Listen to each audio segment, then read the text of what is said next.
This is a no BS guide on how to use ChatGPT-5 as a web designer. I'm not going to drag this out or hit you with fluffy predictions about AI changing the future of design. This is real advice from a web designer. And here's what actually matters. The best way to use ChatGPT-5, treat it like your design assistant. You can dump everything into it. No order, no fancy prompt. It just gets it. I wanted to recreate that Apple-style glass morphism card, clean blur, subtle shadows, smooth hover animation. So I dropped in a Figma file. With older GPT models, that would have confused everything. But GPT-5, it held context.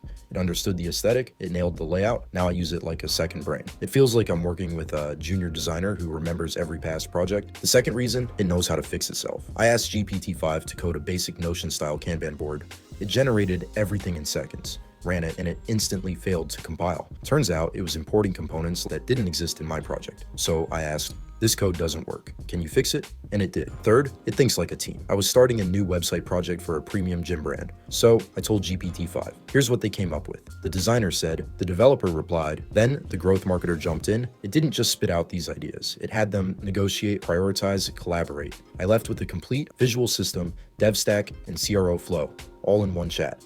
This is what ChatGPT-5 actually unlocks. If you're a designer building solo or in small teams, it'll feel like you just hired 3 new people. And that's how you actually use ChatGPT-5 as a web designer.